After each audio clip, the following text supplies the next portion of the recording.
చా పొద్దున్నే ఈ మెదరొచ్చిందేంటి?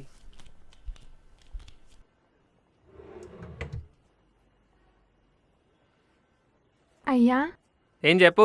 నాకు కొన్ని డబ్బులు అవసరం అయ్యా. జీతం తీసుకొని 3 రోజులు ఉడగాలి, మళ్ళీ డబ్బేంటి?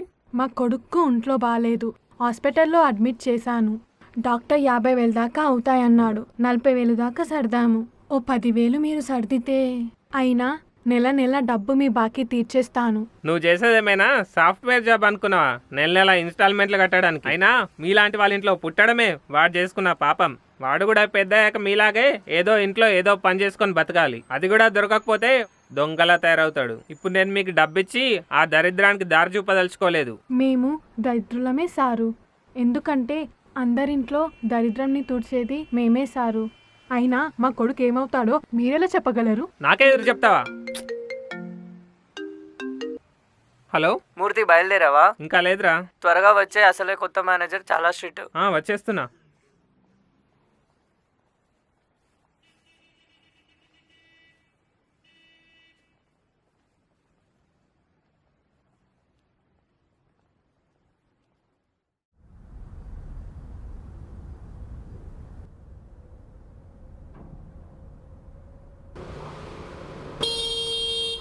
వాచ్మెన్,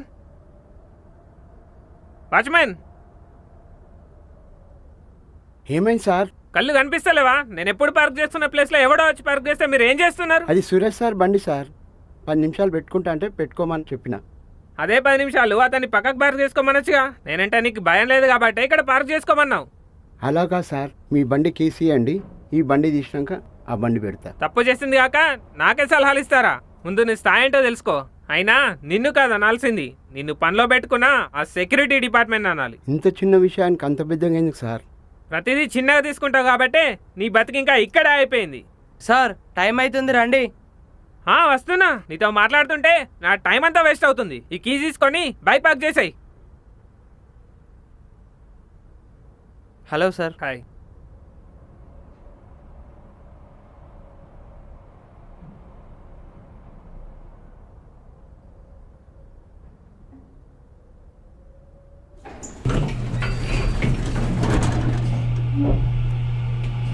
సార్, ఈసారి మీ ప్రాజెక్టే ఓకే అయ్యేలా ఉంది. నాకు కాకపోతే ఇంకెవరికి ఓకే అవుతుంది? అంటే అంతే సార్, మీరన్నది కరెక్టే. బయట టాక్ ఏముందంటే సురేష్ ప్రాజెక్ట్ ఇంకా బాగుందని అంటున్నారు. ఆయనకు నా అంత ఎక్స్పీరియన్స్ ఉందా? లేదు sir. Okay sir, all the best. Thank you. Bye sir. Okay.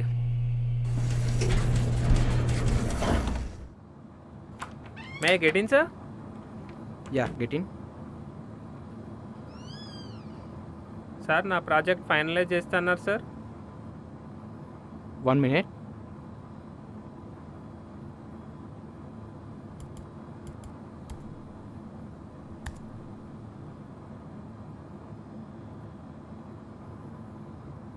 అసలు ఇదేం ప్రాజెక్ట్ మూర్తి? కామన్ సెన్స్ ఉన్నోళ్ళు ప్రిపేర్ చేసే ప్రాజెక్టా ఇది? అసలు నా గురించి ఏమనుకుంటున్నావు? ఏ ప్రాజెక్ట్ తీసుకొస్తే ఆ ప్రాజెక్ట్ సైన్ చేస్తా అనుకుంటున్నావా? ఇలాంటి ప్రాజెక్ట్ తీసుకెళ్ళి క్లయింట్స్కి చూపిస్తే ఎంత లాస్ వస్తుందో తెలుసా నీకు? అసలు ఆయన ఎన్ని సంవత్సరాల నుంచి అయ్యా ఈ కంపెనీలో పనిచేస్తుంది? సార్, అది 5 years నుండి సార్. 5 yearsా? 5 years ఎక్స్పీరియన్స్ ఉన్నోళ్ళు ప్రిపేర్ చేసే ప్రాజెక్ట్లా ఉందా ఇది? అయినా నిన్ను కాదు అనాల్సింది, నీలాంటి వాళ్ళని ఏమనకుండా కంపెనీలో పెట్టుకున్న పాత మేనేజర్స్ని అనాలి. అయినా ఆ సురేష్ ప్రాజెక్ట్ చూసి నేర్చుకోకపోతే ఎలానయ్యా? సార్, అది don't talk more and get lost from here.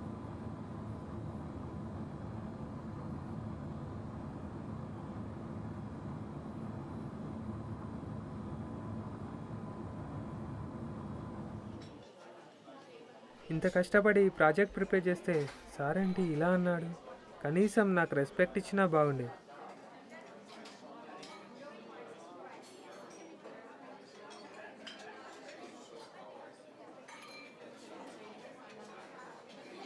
పొద్దున వాచ్మెన్తో, ఇప్పుడు మేనేజర్తో. నాకే ఎందుకు ఇలా? హలో, యా, మూర్తి ప్రాజెక్ట్ ఓకే అయినట్టు కాల్ చేసి నా క్యాబిన్కి రమ్మని చెప్పండి.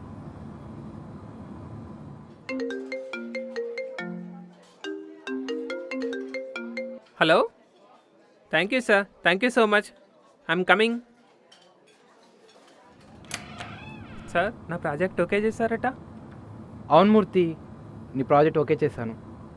సార్ ఇంతకుముందే బాగాలేదన్నారు, ఇంతలోనే ఇలా?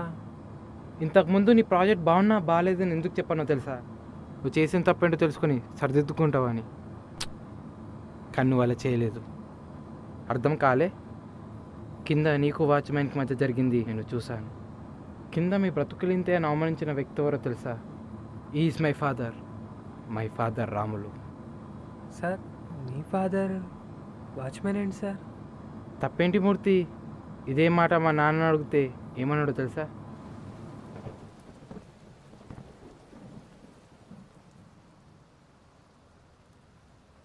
నానా, నువ్వు ఇక జాబ్ మానేయాలి. నేనెందుకురా జాబ్ మానేయాలి? అదేంటి నాన్న, నువ్వు పనిచేసే కంపెనీలోనే నాకు మేనేజర్గా పోస్టింగ్ వచ్చిన విషయం నీకు తెలిసిందే కదా. అదే కంపెనీలో నేను మేనేజర్గా, నువ్వు వాచ్మ్యాన్గా. ఇందులో తప్పేముందిరా? నీ పని నువ్వు చేసుకో, నా పని నేను చేసుకుంటా. అయినా నేను చేసింది మంచి పనే కదరా. తప్పని కాదు నాన్న, ఒక మేనేజర్ తండ్రి వాచ్మ్యాన్గా చేస్తుండంటే చూసే వాళ్ళకి వెళ్ళి ఉంటుందో చెప్పు. ఆ చూసేవాళ్ళు నాకెప్పుడు ఆకలైనప్పుడు అన్నం పెట్టలేరా? ఈ జాబే నాకు అన్నం పెట్టింది. అయినా ఇంత పని చేసింది ఈ జాబే, మర్చిపోకు. అలా అని కాదు నాన్న, చిన్నప్పటి నుంచి చాలా కష్టపడి నన్ను పెంచావు. నువ్వు ఇంకా ఈ వయసులో కష్టపడడం ఎందుకని అలా అన్నాను. నేను కష్టపడ్డది నీ కాళ్ళ మీద నువ్వు నిలబడ్డానికి, నీ కాళ్ళ మీద నేను నిలబడ్డానికి కాదు. సరే నాన్న, అయినా నువ్వు నా మాట ఎప్పుడు విన్నావని. అయినా అందరూ నీలా ఆలోచిస్తే చిన్న స్థాయి పెద్ద స్థాయి, చిన్న జాబ్ పెద్ద జాబ్ అని తేడా లేకుండా ఎవరి పని వాళ్ళు ఆనందంగా చేసుకోవచ్చు.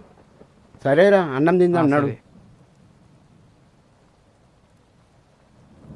అది ఆ మనిషి గొప్పతనం.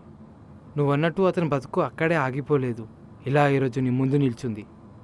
అయినా ఇదంతా నువ్వు మా నాన్న ఏదో అన్నమని చెప్పట్లేదు. ఒక మనిషిని తక్కువ రెస్పెక్ట్తో చూడకూడదని, ఒక మనిషిని తక్కువ అంచనా వేయకూడదని చెప్తున్నాను. నువ్వు అనుకోవచ్చు నా ప్రాజెక్ట్కి నా పనికి సంబంధం ఏంటని. ఖచ్చితంగా ఉంది. నీ పని బాగుందనుకో నీ జీవితం బాగుంటుంది, అదే నీ ప్రవర్తన బాగుంటే నీ జీవితం బాగుంటుంది. I'm really very sorry sir. నేను నీ నుంచి ఎక్స్పెక్ట్ చేసేది సారీ కాదు మూర్తి, నీ ప్రవర్తనలో మార్పు. నేను చెప్పింది నీకు అర్థమైంది అనుకుంటా. You can go now.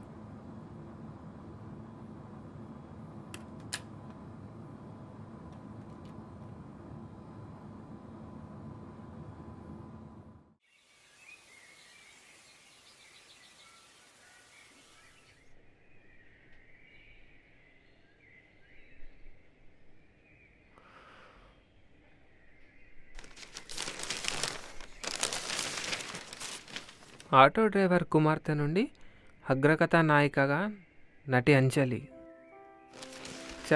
నిన్న ఒక వాచ్మెన్ కొడుకు మేనేజర్ అయ్యాడు, ఈరోజు ఒక ఆటో డ్రైవర్ కుమార్తె అగ్రకథా నాయిక అయింది. రేపు ఇంకా ఎంతమంది గొప్ప వాళ్ళు అవుతారు.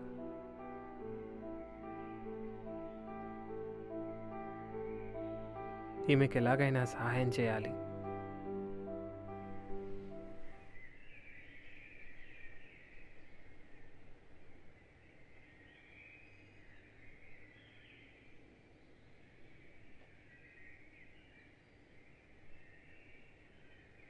అయ్యా, ఈ డబ్బు మీవే అనుకుంటా, అక్కడ పడిపోయింది. ఆ డబ్బు నీకే లక్ష్మి. నిన్న మీ అబ్బాయికి బాగాలేదన్నావుగా, నిన్నేదో తెలియకన్నాను, ఏమనుకోకు.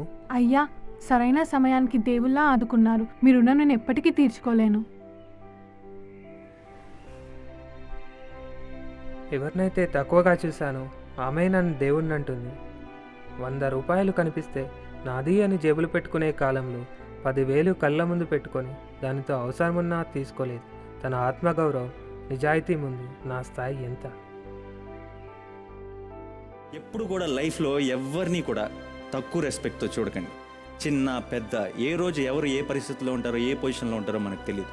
సో అందరినీ మనం రోజువారు మనం కలిసే ప్రతి మనిషిని కూడా బోల్డ్ అంత రెస్పెక్ట్తో ట్రీట్ చేస్తే ఏదో ఒక రోజు ఆ మంచి అన్నది మనకి తిరిగి వస్తుంది. సో ఎవరిని కూడా తక్కువ అంచనా వేయద్దు. అట్ ది సేమ్ టైం అంచనాల విషయం పక్కన పెడితే సాటి హ్యూమన్ బీయింగ్కి ఆల్వేస్ గివ్ రెస్పెక్ట్. మళ్ళీ ఆ రెస్పెక్ట్ మీకు తిరిగి వస్తుంది.